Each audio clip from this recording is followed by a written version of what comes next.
Good morning! I told you I'd be back, and here we are with an incredible array for the inaugural Wake Up with Watches. The timepieces we have on the table tonight run the gamut from haute de gamme ultra-thin dress watches to the chunkiest of high-end sports timepieces, and a Fortis that I guarantee you have never seen. Where should we get started? Let's get started with a personal favorite. This is the Rio 2016 316-piece limited edition Omega Seamaster Bullhead Chronograph.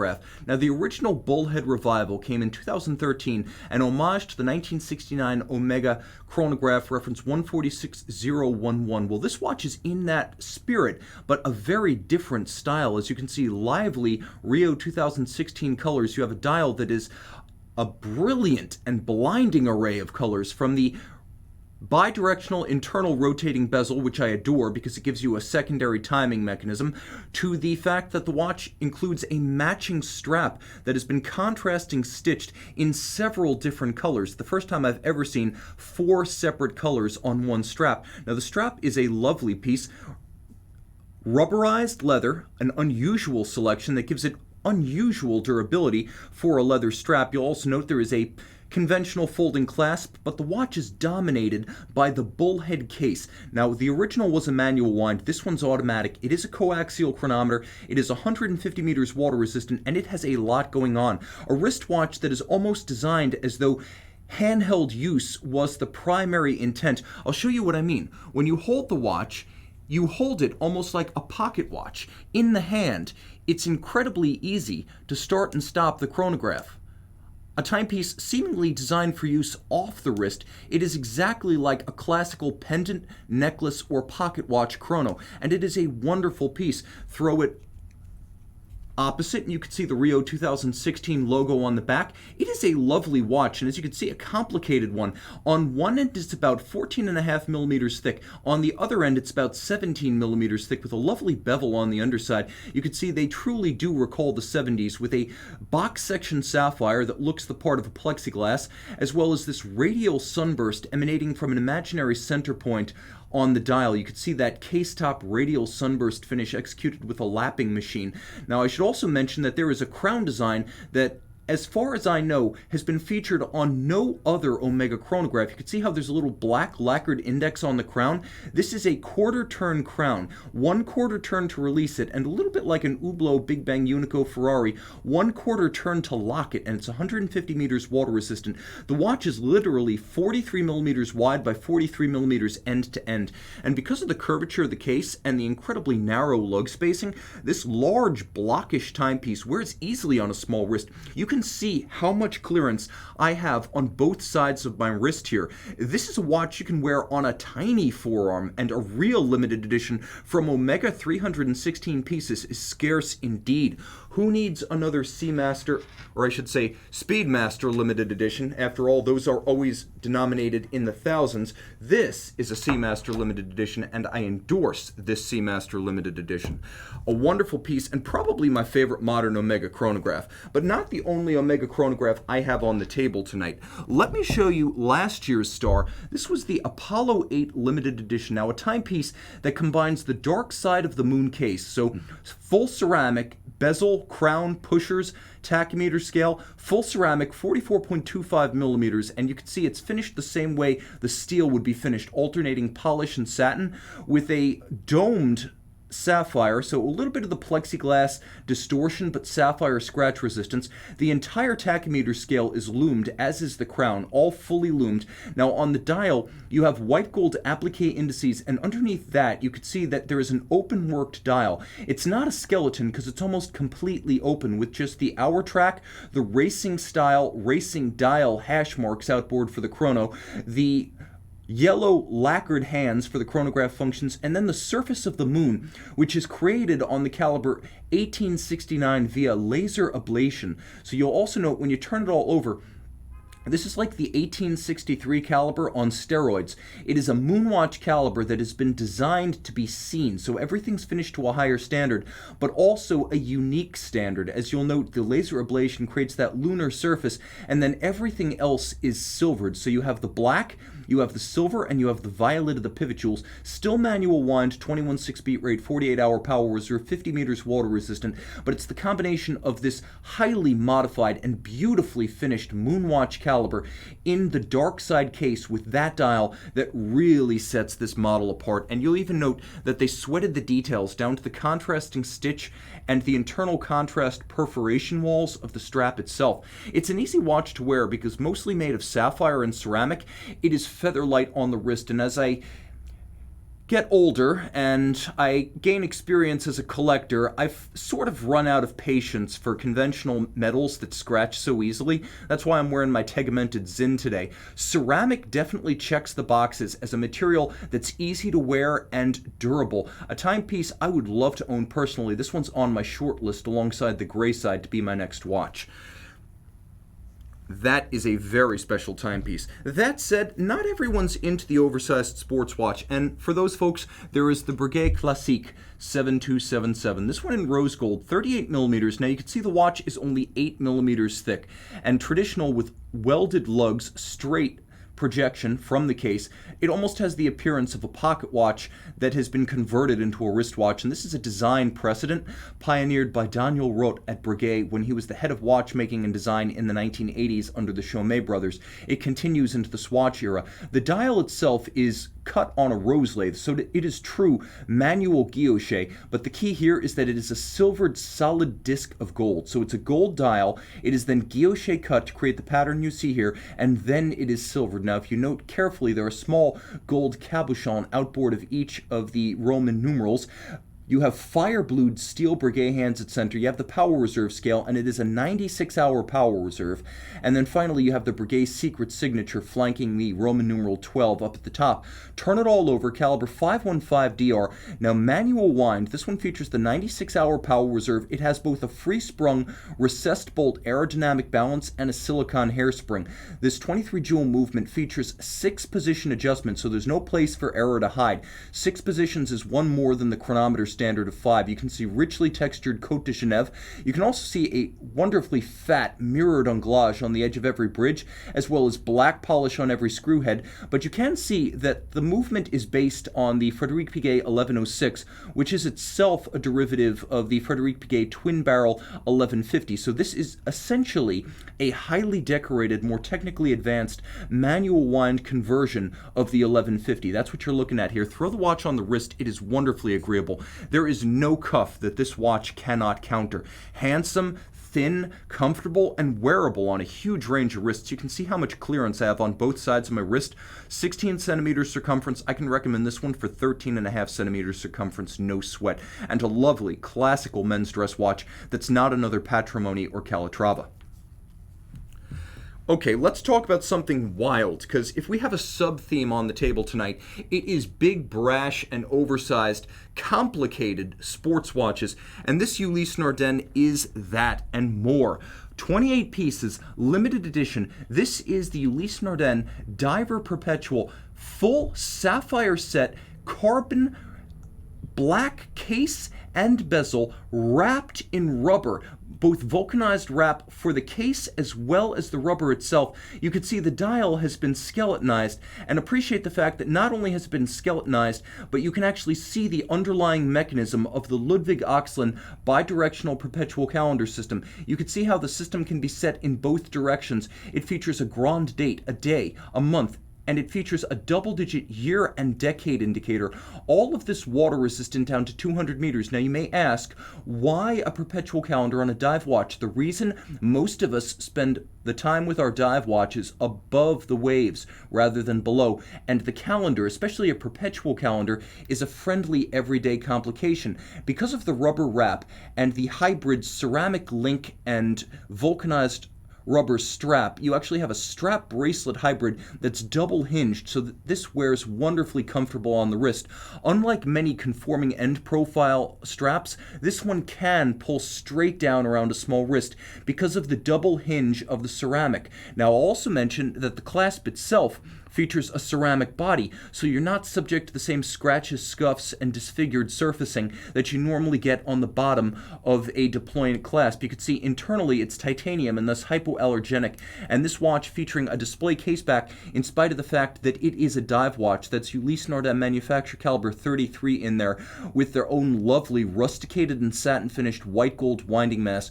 Truly a handsome and special piece, as you can see in the fashion of the company's old marine chronometers. Individual numbering, a plaque on the side with blued screws fixing that plaque in place. A special watch, and I'll prove to you that you can wear it on a smaller wrist. My wrist 16 centimeters, but the watch easy to accommodate despite being just over 45 millimeters in diameter. This one wears a treat. Absolutely comfortable thanks to that clever architecture strap bracelet hybrid, as well as the fact that the rubber itself prevents metal from feeling cold and conducting heat or cold to your wrist in inclement weather. A lovely piece and one of the most tasteful uses I have seen of gems on a men's watch. The blue and the black is a stunning combination. Just ask Rolex. Alright, speaking of Rolex, we have quite a good deal on the table tonight, and I'm going to start with one that is near and dear to my heart, because if you ask me, Tim, which Datejust do you want, I'm going to answer without any reservations or hesitation, the Chronograph. I love the Chronograph, originally dubbed the Thunderbird during the 1950s when it was issued by the U.S. Air Force to its equivalent of the Navy's Blue Angels. The Air Force Thunderbirds are an aerobatic demonstration squadron.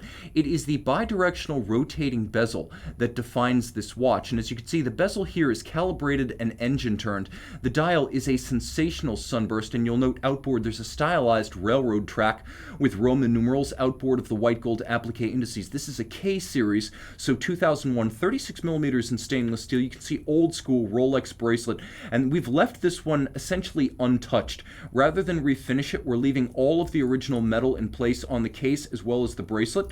So if you're like me, you basically prefer that a watch be factory rather than perfect. And I would rather have all of the original metal with evidence of having been loved than something that looks preternaturally shiny on the wrist and somewhat diminished in volume. This is a sensational watch that you can still wear as a modern Rolex. It's still 100 meters water resistant. It's still a caliber 3135, which is the same movement you'll find in a modern Submariner. It wears nicely, and if you want a Rolex that's a bit friendlier to the wrist than a current generation super case, or heaven help us, the 42 millimeters or 44 millimeter sports watches, this is a great way to do it. It is a rare Rolex Pilot's watch that is not a GMT, and a wonderfully wearable Rolex rotating bezel sports watch from a family that has been discontinued for a couple of years now. We haven't seen the Turn-O in the catalog since 2010. Jump into the next Rolex, because I promised you an array of them. We've got a Troika today, and we have the Date 840. Now, launched in 2015, we saw a range of new features. It's a little bit smaller than the Date 82 at 40 millimeters rather than 41. Many will say it's also far better proportioned. And the stylized yellow gold Roman numerals on this sunburst silver dial make for a dramatic and rich contrast. Of course, you have the President bracelet, and here we have the President bracelet with internal ceramic-coated pins.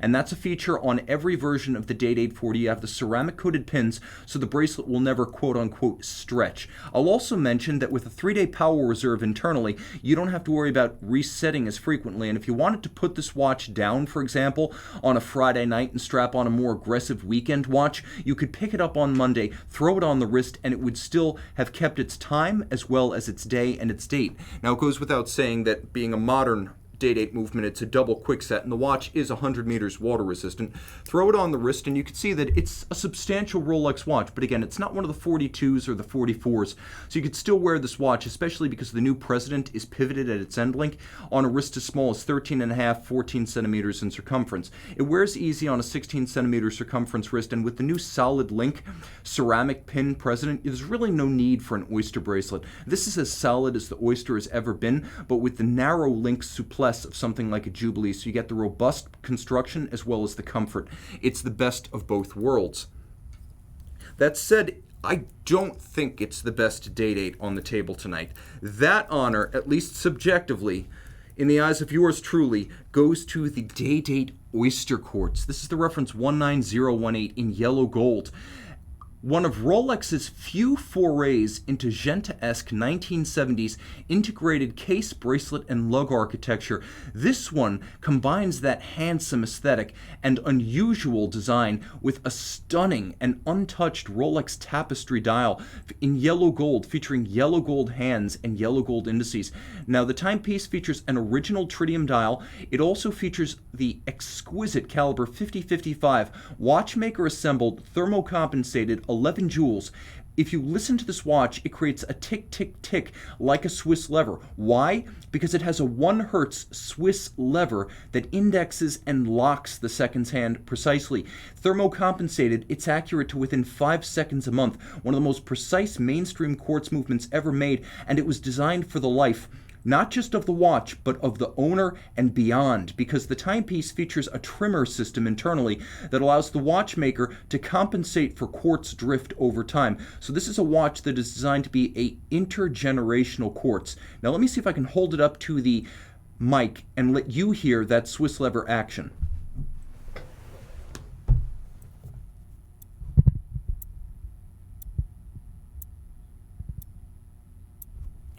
These are rare watches, manually finished back in the day, with movements handmade and hand-adjusted. Only about 25,000 Datejust Oysterquartz and Date Oysterquartz were produced from 1977 to approximately 2001, when it finally left the catalog. And it's important to note that the vast majority of that paltry 25 grand was the steel Datejust Oysterquartz. To find a gloriously preserved tapestry dial Date Oysterquartz in the modern era, you're getting one of the rarest series production Rolex timepieces and a true vintage piece, as this one is a 1987 serial number and an emerging Rolex collectible. That said, not everybody is into Rolex, and this I understand. Some prefer more boutique brands, and for those, there will be something like Arnold & Son. Now we're into hardcore watch nerd territory. The Arnold & Son CTB, this was launched in 2014, and in my opinion, it was the most exciting new chronograph since the 2007 JLC Duomet. A combination, and I'll stop it so you can see it more easily, but a combination of a deadbeat center second, and that is constant seconds for the watch. Rare to see center seconds on a chronograph, but the constant seconds is a deadbeat format, and then the chronograph seconds hand is a sweep format, 8 beats per second. So you have the two with their staggered dance around the dial, creating a stunning look and a very distinct one. You'll also note 3 separate finishes. There is a frosted finish with a rough, rusticated granular look on the base of the dial, satin finish on the chronograph minutes track, and take note, we have 60-minute chronograph register here, not 30, not 15, and we've got a brushed Rayhaut track outboard against which you can read the chronograph seconds. So you have 3 finishes. You have a standard opaline on the hours, and you have a frosted finish on the dial base, and then you have that satin metallic with lovely gossamer, evanescent, needle-style blued hands. Now you can see that the case is 44 millimeters, but it's not a big bully, as it's only 48.7 millimeters lug to lug, and the watch wears easily on the wrist with generously curved lugs, short cropped across the wrist. I can recommend this watch for wrist as small as 14 centimeters circumference, even as a 44. It's about 14 millimeters thick, and you can see no money was saved on the sapphire. They went with an expensive domed and box profile sapphire to give the watch a little bit of a vintage look. Now you turn it over, and you can see Arnold & Son manufacture caliber 7103. You can see it's a column wheel vertical clutch chrono. Let me remove some of my finger oils. And it's a very crisp column wheel engagement. You can see the column wheel has been blued for your pleasure. It is very sharp. Côte de Soleil, a sunburst Côte de Genève across the bridges. There is also straight Côte de Genève on the half bridge for the balance, and an engine turning on the base plate with all of the screws fire blued. And if you could see, there is a fat mirrored anglage so broad that you can actually see it and enjoy it without any recourse to a loop. That's how beautiful the beveling is. Not only is it mirrored and rounded and hand executed, but it's so fat that you don't need any assistive optics to see it. You can see it with the naked eye. Now, hear this column wheel in action, because it's one of the sharpest and most positive you'll encounter. This is as good as it gets. Among chronographs, it's one of my favorite. And in rose gold, it's a little bit warmer than the all grayscale white gold model. Let's talk about a chronograph that's a bit more traditional. What's more traditional? I'll tell you what's more traditional. This. The Patek Philippe 5170G. Now this is the 2015 dial. I have to admit that Patek Philippe's 5170 debuted in 2010, and in my opinion, it was not a very attractive watch. It featured a all gold case, a pale silver dial, and then a stick index system that I did not find terribly warm or emotionally appealing. Well, in 2013, we got Breguet numerals on a silver dial with a white gold case. In 2015, we got the Breguet numerals on a black dial in a white gold case, and you could see that this one was retailed by Tiffany & Co., so it is co-signed. Now, it's important to note the difference between the Tiffany signatures on Patek Philippe and Rolex watches. Historically, the Tiffany signature on the Rolex models was executed in-house by Tiffany. The standard was relatively lower because they were hand-painted by Tiffany and they were not authorized by Rolex, whereas purchasing a Patek Philippe from Tiffany, you have the option to have it co-signed, and this is done by Patek Philippe for Tiffany. This timepiece, purchased at Tiffany and co-signed, also in the most desirable iteration of the 5170. Now turn it all over. And by the way, I hear you asking, what about the 5170p? In my opinion, as attractive as that watch is, it does not have the gravitas of the white gold Breguet numeral black dial. Turn it all over though, and here's something we can all agree upon, and that's the beauty of the Calibre CH29535. This is a classical manual wind lateral clutch column wheel chronograph.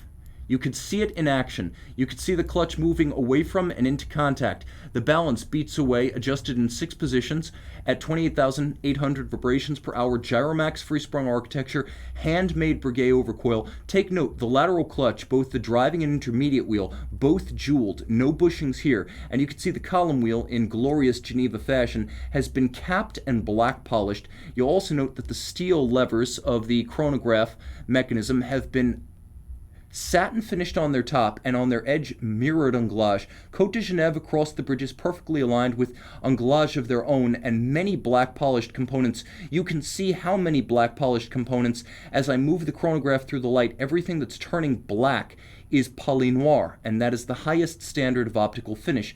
Now take a quick look, because there is a Paul and Paul wheel-based minute jumper for instantaneous jumping of the minutes on the dial side. You can see as it approaches the turn of the minute, that's how it jumps instantaneously on the reverse side.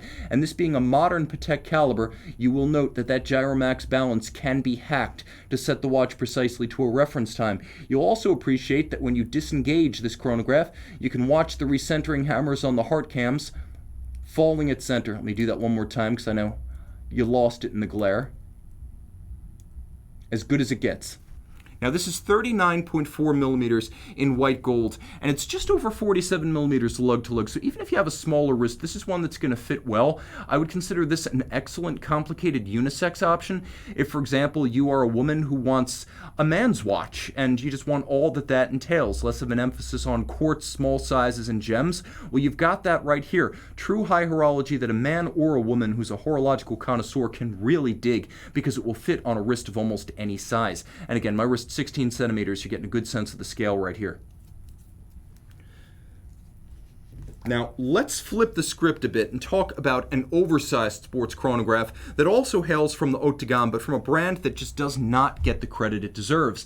Blancpain makes beautiful things in Les Brassus, and it also makes big, beautiful things like this reference 5085 50 fathoms flyback diving chronograph. Now, Andrew, if you can zoom out just a little bit, people can see that this is a lovely hand-finished 45 millimeter stainless steel case with the retaining bars for the sailcloth strap held by hex screws, and the bars themselves not dependent on spring mechanisms, so much more secure on the wrist. The 45 millimeters wears surprisingly well, and from this angle you can see the lovely domed and cambered sapphire cap of the fully loomed bezel. Now that bezel glows entirely at night. White gold hands, white gold indices on the dial side, and you can see a combination of black gloss and satin finish for the dial base. The watch is a flyback chronograph, which means you can reset and restart with a single push of the reset trigger, but you'll also note that I did not screw out the chronograph pushers to do that. These are shouldered pushers. They are not screw-down pushers, so no matter what, you can access the chronograph instantly without having to first screw it out.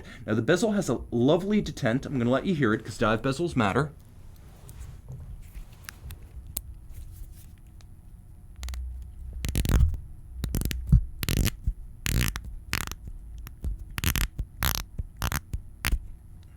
You can hear it's sort of I would call it a deeper, throatier click than what you'll find on a Rolex or Omega, for example. It's almost like it's been slightly refined so as not to be too sharp.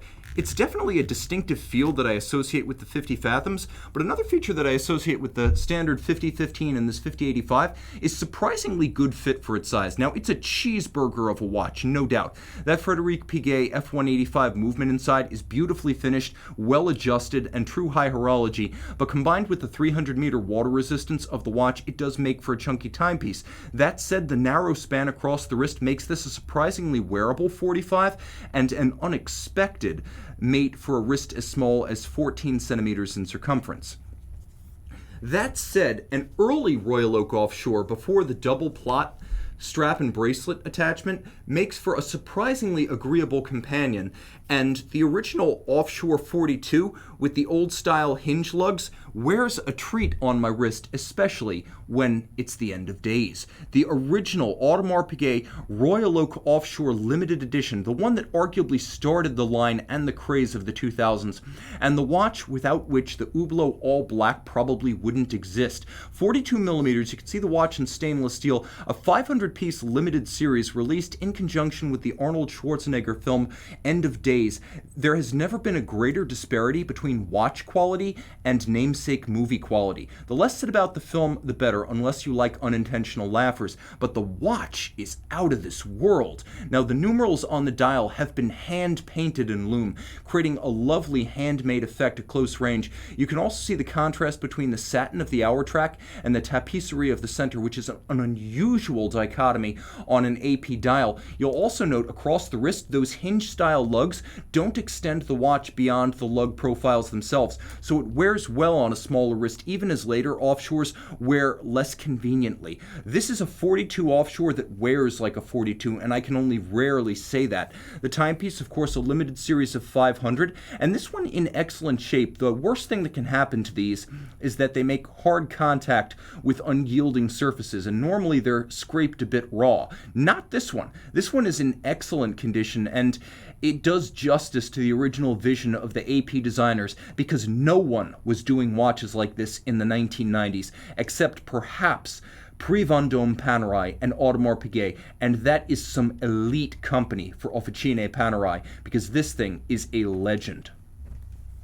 It's also surprisingly thin with the JLC caliber inside. And I should mention, only the old JLC-powered offshores like that one have an internal soft iron cage. With the AP in-house caliber, the movement is too thick to have that anti-magnetic cage.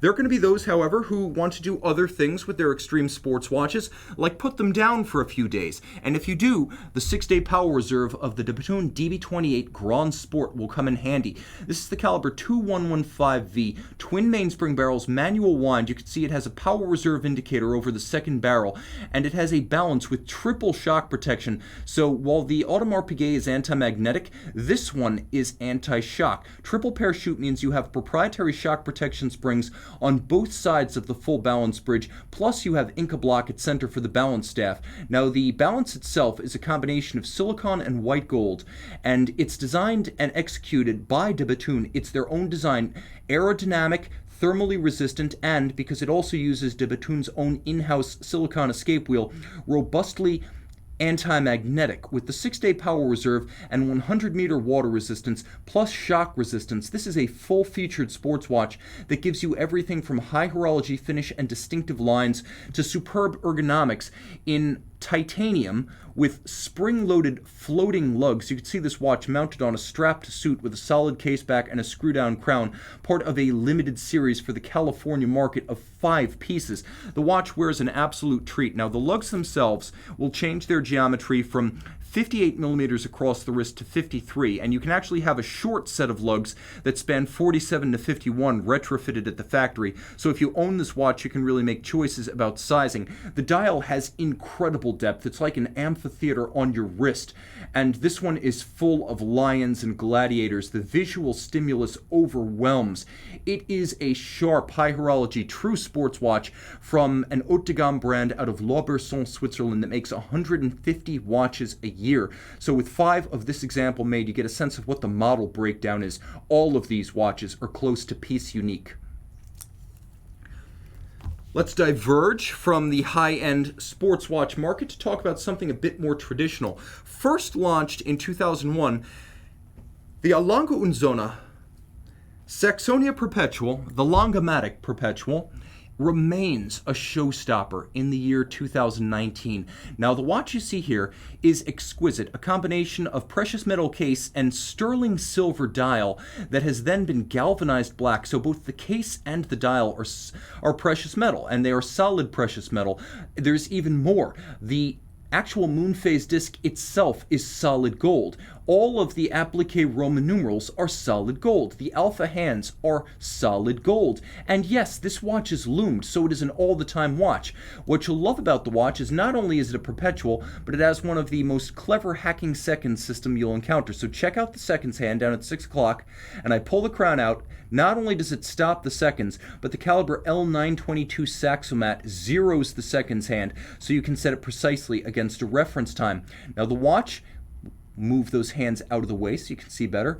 The watch includes a very slender 10.2 millimeter thick profile by virtue of its micro rotor automatic system. So you'll note this is more of a 3/4 style rotor, and check out the finery. Can we get a little closer, Andrew? I'll hold it steady. You have a engraved and double finished 21 karat gold rotor body with a blue screw fixed solid platinum mass. So 950 platinum and 21 karat gold fixed by fire blued screws, and that's just the rotor. Glasuta stripes across the bridges. You could see that it's regulated in 5 positions like a chronometer. 46-hour automatic winding power reserve beat sway at 21.6, micro engine turned perlage under the rotor, and a larger macro engine turned perlage underneath the half bridge for the balance. You'll note the cock for the escape wheel is black polished, as are the case clamp screws and the swan's neck regulator over the balance. And you will note that the balance cock is freehand engraved, no two identical. There's also a mirrored anglage on the edge of every bridge, and if you hold the watch at the correct angle relative to the light, you do begin to see it light up. This is as good as anything you'll find on Patek, or F. Pigeon for that matter, or Vacheron, or Acrivia, or Laurent Ferrier, only this was executed in Saxony. What a watch is this? Let me see if this is one of the SUG cases, because these days some of these cases are made by Zinn with its SUG subsidiary. You can see on the wrist it is an easy watch to wear. 38.5 is friendly and slender. It fits underneath the cuff. Just over 47 lug to lug. This is a watch I can recommend for any wrist. Again, a complicated unisex option for ladies and gentlemen who prefer watches sans gems and properly complicated. What a watch. White gold and black dial, an absolute dream. But I'm going to show you white gold as you might not have expected it. When was the last time you saw a 6.4 millimeter thick manual wind hinge lug Rolex? This is the extraordinary 2001 Rolex Cellini reference 5330, the Cellini Cestello. The Cellini Cestello is a watch that is best described as a bridge between 20th century Rolex dress watches and today's Cellini collection. The lugs, as you can see, are double pivoted because the strap has pivots, but then there are also hinge systems that pivot at the end of the case. So this is a 36 millimeter watch that's only 6.4 millimeters thick, and because of the hinge lugs, again, it will fit any wrist. A sensational dial in a slate metallic sunburst. You'll note that there are white gold numerals, Rolex crown, Dauphine hands, and indices.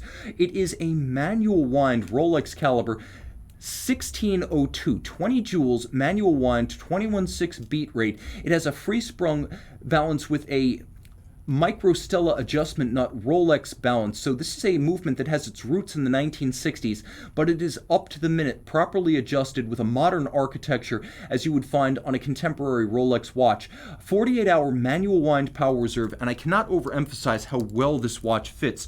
If you want value and discretion and an uncommon Rolex, that is, you want Rolex gravitas, build quality, precision, and history, but you don't want the Rolex that everyone in your office has, this is a great way to do it. Cover the logo and people will wonder what it is.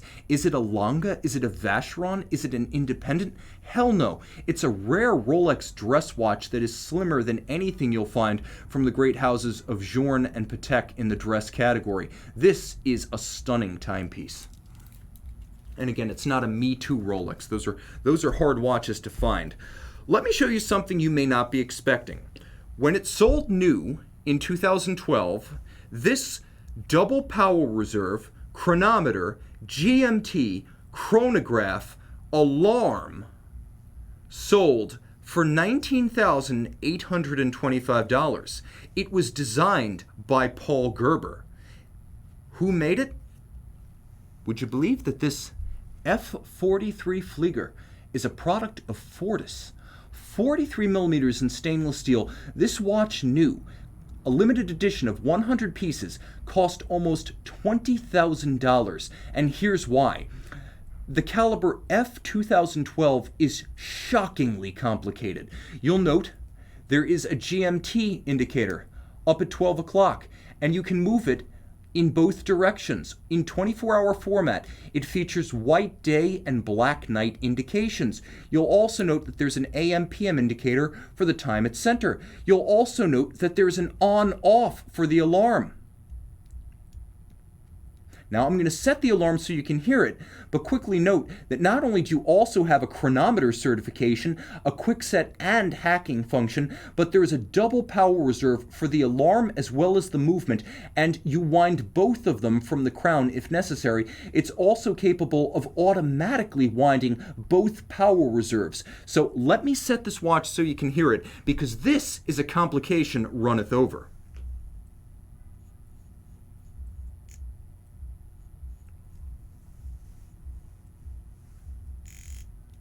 Okay, I'm going to activate it so you can hear it against the mic.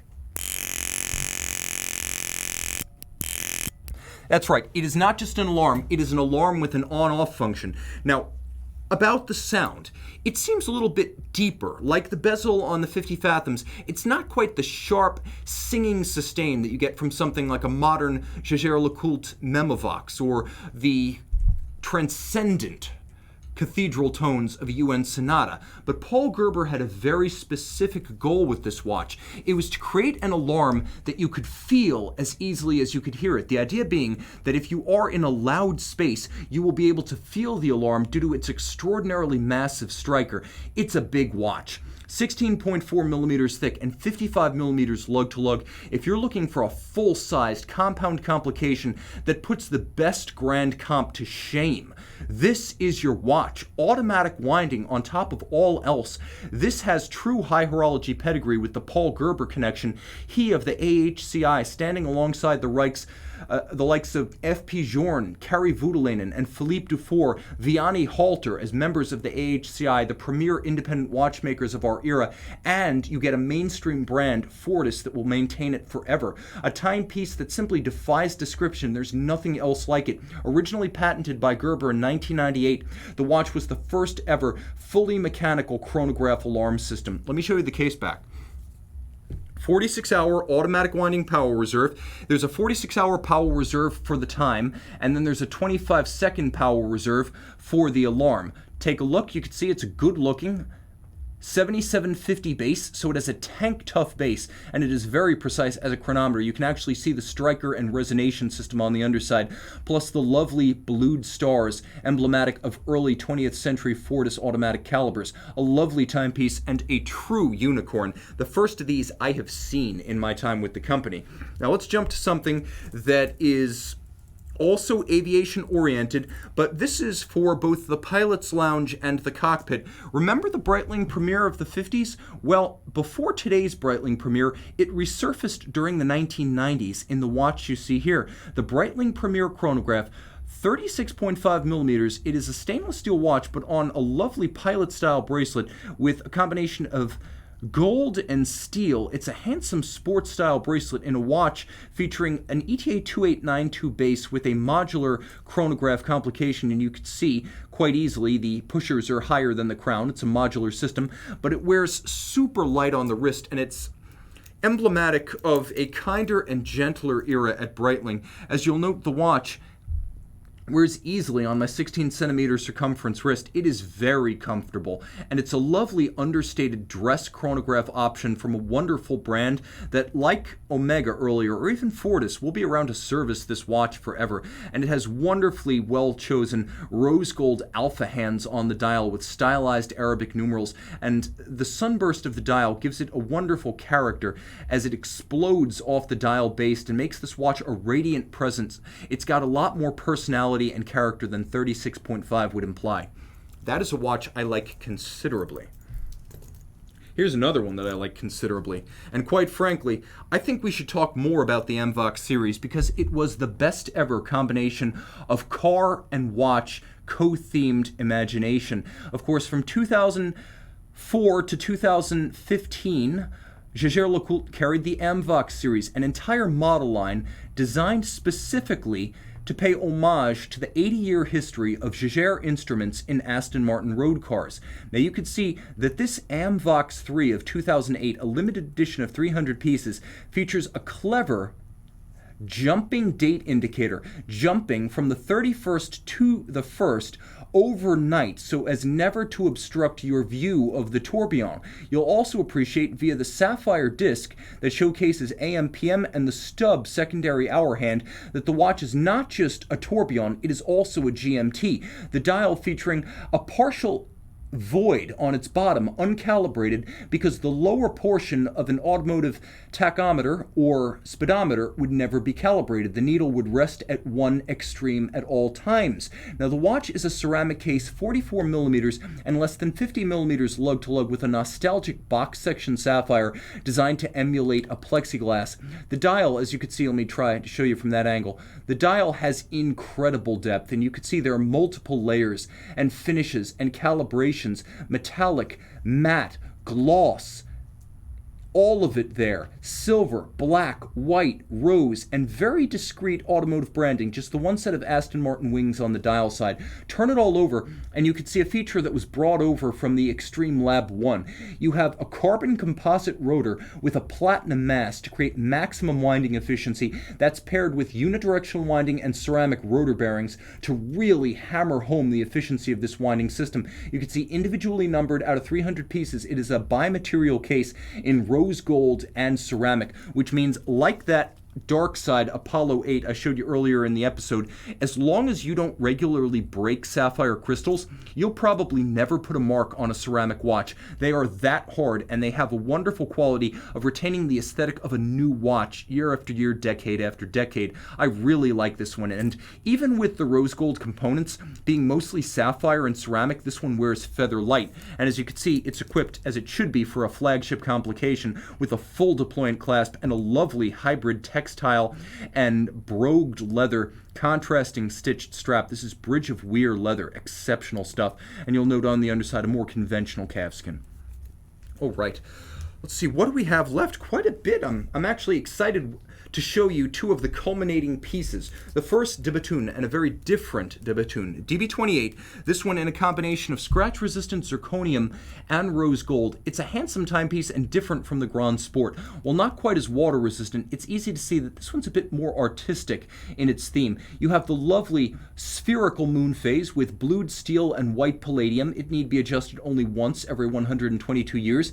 You have the same triple parachute shock protection system, but you'll note that the bridge at center over the barrels has been alternately black polished on its center and rendered with a lovely abrasive wheel Côte de Béton, similar to Côte de Genève. You'll also note there are polished titanium spheres outboard for the hour track, bullhead style manual winding. There is a small power reserve indicator. You can just see it peeking out from under the dial periphery, and then you turn it over and you can see the extensive power reserve mechanism and a more intuitive 6-day scale. You can also see the mechanism that powers the power reserve and a lovely engine turning on blackened bridges. A combination of rose gold and zirconium. The watch is just over 11.5 millimeters thick, so it wears nice and slim on the wrist, and though it is not a small watch, it is one that can wear underneath a cuff. A lovely piece and an intriguing hybrid of two materials. Not intuitive, zirconium and rose gold, but it works out and has the same floating lug suspension system on the wrist. Okay, FP Journe. You see a lot of it on the Wednesday show, so I try not to overdo it. I'm not necessarily a huge fan of the Journe brand, though I have tremendous respect for its range and the competence of the namesake master. And this is the Tourbillon Souverain, 40 millimeters in rose gold with a lovely matte white gold dial and black polished bezels for the indications. You'll note that there is a filigree style black polished wire tourbillon cage adjusted in 6 positions with an overcoil hairspring. Power reserve of 42 hours, but you could see that when it's under 12 hours of power reserve, it reverts to a sweep second system.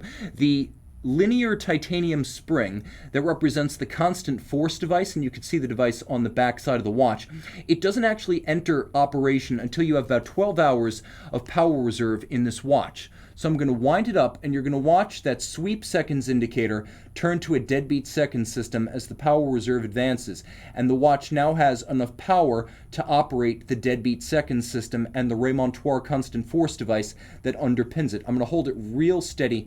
Now, Andrew, try to zoom in on the tourbillon so people can see the depth and detail of the tourbillon carriage. It is an incredible thing to see, especially from a diagonal vantage point. Now turn it all over, and you better believe that movement is solid gold. Bridges and plates, 18 karat rose gold. You even have a lovely pocket watch inspired click and click spring. Now you could see the constant force device. It is a very intricate mechanism. You could see it in operation. What it does is it takes the power from the mainspring barrel and it ensures that quantized 1-second bursts of equal energy and thus equal force find their way from the mainspring to the tourbillon to help it better maintain consistent timing, down to 12 hours of remaining reserve when it goes into sweep mode. What will be the last watch of this episode with all of the highlights? It's going to be a surprisingly accessible timepiece from not Switzerland, not Germany, but Japan.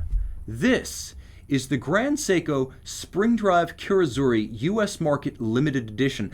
A limited series, the timepiece, one of 558 made for the 2018 model year with a black polished case, an exceptional stainless steel hand-finished, mirror-faceted 44GS style case inspired by the 1967 Grand Seiko 44GS. This polyhedron form with its almost insect eyes-like profile at the end of its lugs is one of the most distinctive and enduring designs that Grand Seiko boasts. You could see that it's been black polished on its underside, black polished on its tops, beautifully satin finished through its middle. This is executed artisanally by holding the surface against a spinning tin plate, and it's done by hand coordination and craft knowledge. This is not a scientific process, it is a craft process. The case is entirely hand finished, and so is the dial. Fire-blued steel Lancet-style counterweighted seconds hand with perfectly smooth spring drive sweep, power reserve, hand-finished on diamond-tipped tools, by the way, hands and indices. These are themselves handcrafted products. And then you have the Kirazuri dial, which translates to shining painting, roughly speaking in Japanese, and it does have the look of a traditional Japanese Kirazuri painted work. It is a lovely galvanized mottled metallic blue with several different shades ranging from sky blue almost to silver. The watch featuring significant water resistance to the point that you can swim with it, and you could see through the case back that unidirectional governing wheel at the top that regulates the spring drive system, which features no batteries, no capacitors, no stepper motors. It is all spring driven, watchmaker assembled, watchmaker regulated, and when the time comes, watchmaker serviced, because As with the Rolex Day Date Oysterquartz earlier, this is a quartz-based caliber that has mechanical soul and a good deal of mechanical architecture that is designed to last not just the life of the owner, but the life of the watch. And with 100-meter water resistance, it can be your all-the-time watch. I cannot top this monster. You've just seen the SBGA 387, a limited edition of 558 pieces, and I am ending on a high note. Thank you for joining me on the first ever Wake Up with Watches. Let me know below, what do you think of the new time? Is it working for you? I'm amenable to changes, but this is our new home on the web. Wednesday mornings, as ever, you're going to see us on Sunday mornings with Weekend Watches. Thanks to you, thanks to my crew, and thanks for logging on.